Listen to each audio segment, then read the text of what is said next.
Hi, I'm Jim Stroud, and this is my podcast.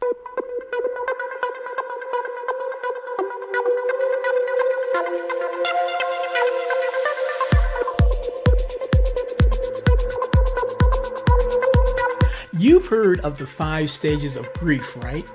Well, my next guest will be discussing the 5 stages of the unemployment process, which reminds me a lot of the stages of grief. You'll find out what I mean in just a moment. Stand by.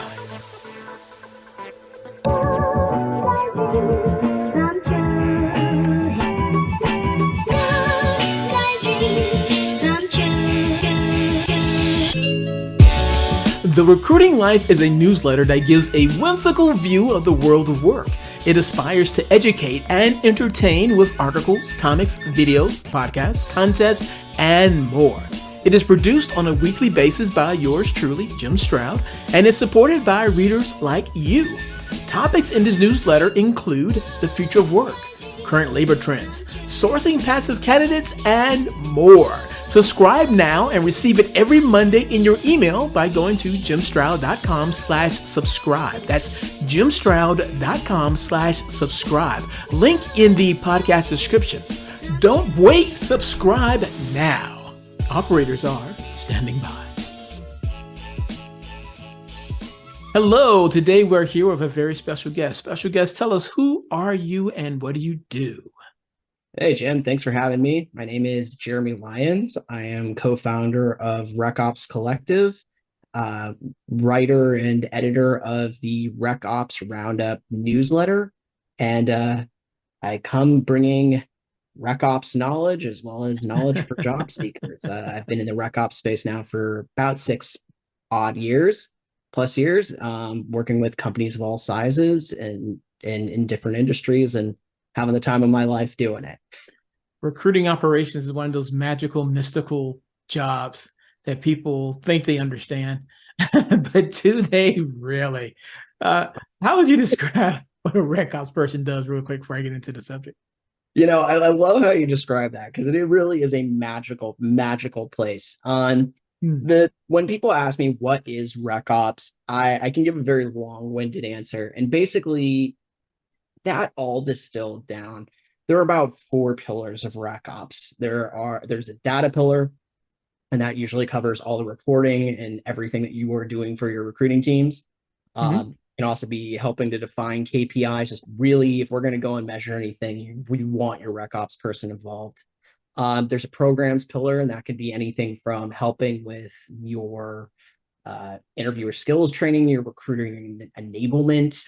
It could be basically your UR programs, things of that nature. Then you kind of have your operations pillar, which is primarily what people tend to think of when you say recruiting operations. They tend to think, oh, you're talking about the recruiting coordination piece. And there's so much more to that. It covers implementations, it covers identifying tools, it covers new process, things of that nature.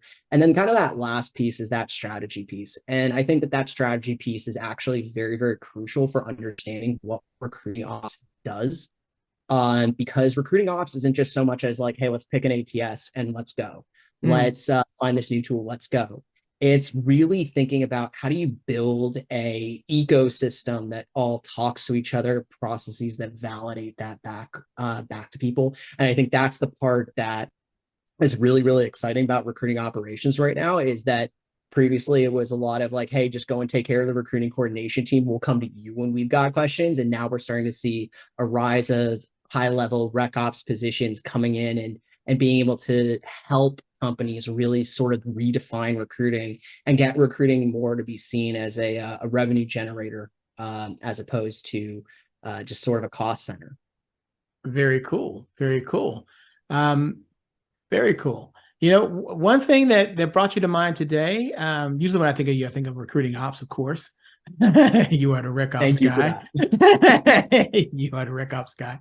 But I also was thinking about you because you shared a graphic with me not too long ago about unemployment that I thought was amusing, but also amusing because it's so true.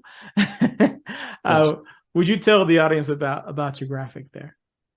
Yeah, so the graphic kind of came out of for the last basically almost, I think, 8+ months. Even though I started Rec Ops Collective as a means to provide recruiting operations people with a space to bring out and highlight those people, the work that we do, because previously it hasn't been highlighted. There is a business arm to that piece, but I've also been job searching. And I think coming out of my last role with a company, I kind of started to look at different things. 2022 was a particularly rough year for me personally. And so when I had sort of this time, I started to think through myself, okay, what do people say when they find out you're unemployed? Or how do you think about yourself in this? Because it can be, especially as time moves very differently, you process things very differently. And I was sharing my graphic with someone, and they said, it kind of reminds me of the stages of grief, the Kubler-Ross stages of grief. And I said, that's really funny, because it in a lot of ways it is loss. And so the graphic that I put together was kind of this expression of how you go through different emotions. And so you kind of get that first emotion where you've kind of overcome something, where if you've been laid off or you've quit your job, there's that moment of like maybe possibly relief that kind of comes with it. But people around you will sort of say, well, take some time, you should relax. It's that stage where people start talking about fun employment. And this is to some people that might be the case. And this, yeah. And this is like for the benefit of those who are listening and don't see the graphic, I'm going to put a link to your graphic in the podcast description. But for the sake of those trying to visualize it, looking at your chart, and you have the first pillar is 0 to 3 months, and it's called fun employment. So hate to interrupt, so go over that part again. I want to make sure people really grasp what you were saying there. So 0 to 3 months, you're in the fun employment phase. Yeah, no, thank you so much for doing that. So yeah, you're in that kind of fun employment stage, and it's kind of, you could almost call it a recovery employment stage, if you are able to do that. Not everybody is able to do that, and I want to really point out the fact there's a note at the bottom of the graph that says everybody is different in this, and it should be acknowledged that some people don't get that fun employment stage. Some people don't even get some of these stages that we'll talk about. But generally in the tech world, I've seen a number of people who have been let go, and they talk about, fun employment. And that's kind of this stage where you decompress, you kind of do that self-care, you sleep in a little bit, you spend time with your children if you have children, maybe you retool, you add new skills, you travel a little bit. It's that time you're trying to like get everything out of your system and have a little bit of fun, because there's always that chart that they say it's like, when you're young, you've got time, but you don't have the money to do the things that you want to do. Then when you get older, you've got time, you've got money, but you've got no time. And then when you're old, you've got time and you've got money, but you aren't able to do the things that you wanted to do when you were younger. But yeah, so that kind of covers that little 0 to 3 months. And then what I've kind of started to see on LinkedIn is that 3 to 6 month window where people start talking about, hey, I've got my LinkedIn, my resume is polished. I've redone my LinkedIn. I put in a new photo. I'm now starting to really actively apply. It's usually when I've seen a lot of people talk about, I've applied to 400 jobs and 500 jobs. And that's starting to become kind of more of a reality. But all of the people, as they're kind of going through this, I kind of noted that it's, this is when people start to talk about really being really unemployment. You're focused, you're not panicked yet, you're focused on your search. Someday, as I like to say, some days are diamonds, some days are rocks. That is a Tom Petty quote, for those people who are unfamiliar with the song Walls. And I think that sometimes that song comes through. But that covers that kind of 3 to 6 month window. And then you start, after getting out of that 3 to 6 month window, I think what a lot of people don't realize is unemployment runs out after 6 months in most states. Yeah. And this is phase 4, I think, this is that phase 3. Phase three. I'm sorry. Yeah, yeah. That I've deemed employment. Employment. Okay.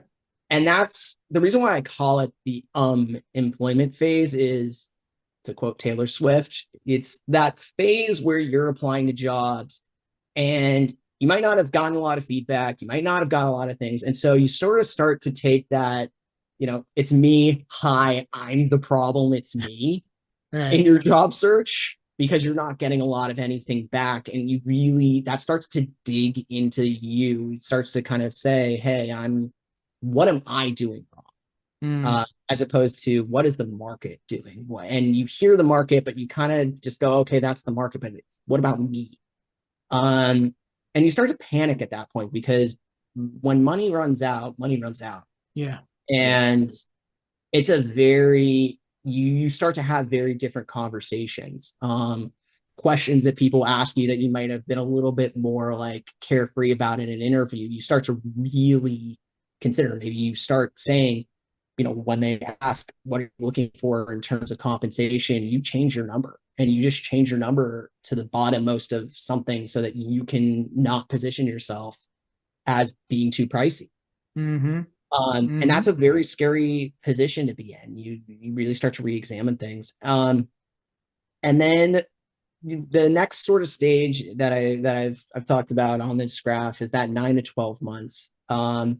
And I throw in some nice little not really emojis, but symbols there. It's sort of that WTF employment stage where you are furious at companies, at recruiters who are ghosting you or maybe not responding as quickly as they do. You kind of adopt this, why are we playing the interview game? It's stupid and it makes no one happy. Why am I applying to these roles where if I see there are 300-400 people who have already applied, I know I'm not going to be the one to probably get my resume turned off the stack. And you kind of get really tired of people saying, hey, you're great, you're fantastic, you're gonna find something's gonna find you, you're too good to be unemployed for this long. And it starts to get on you. You're tired of being encouraged to death. The work that you can do, but you're tired of being encouraged. You want honest feedback, you want a job.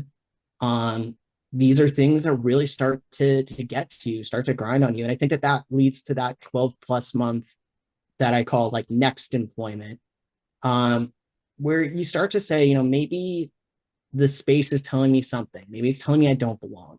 And maybe I need to really consider, do I pivot? Do I move? What's my next move? How do I get that job? Because at this point in time, now you're also probably worried that when people read your resume, that they're going to say, why have you been gone for a year? The skills, the market, everything changes. How did you stay current? And you can explain that to people, but people aren't necessarily going to maybe believe you. And the panic is really real at that stage. And you start to really look for direction in anything that you can find in any kind of job that, might make you happy. So those are kind of those 5 stages that I've been talking about. Wow. Yeah. Let's go over them again. For the sake of those taking notes. And again, I'm gonna link to actual graphic, but the first stage, the 0 to 3 months, that's the fun employment. And the next phase is the employment. How long is that? 3 to 6 months, and it's the unemployment. And 6 to 9 months is employment. 9 to 12 months is sort of that, exploitative employment stage. Right. And then that 12 plus month, that's that next employment stage. Wow. I'm definitely going to link to this. You have to really see the graphic to really grasp a lot of it, but it's thanks for fleshing it out though. Cause when I saw it, I was like, man, that's a podcast episode right there.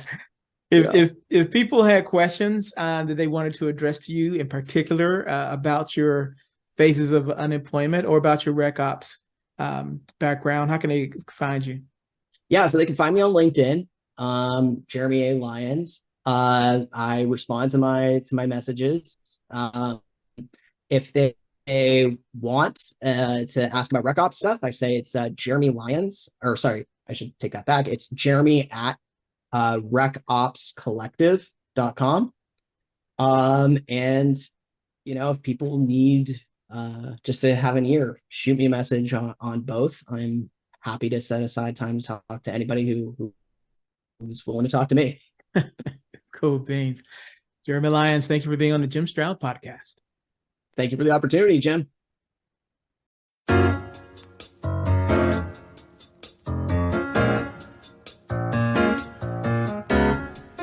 Well, my time is up. I thank you for yours. I'll see you again real soon right here with a brand new episode of the Jim Stroud podcast. If you have any questions, comments, or concerns, feel free to reach out to me. I can be reached by email at jimstroud@jimstroud.com. And one last favor, if I may ask, please rate this podcast. 5 stars is preferred, but please comment with your honest opinion. I really appreciate that. All right. Okay, until next time, bye-bye.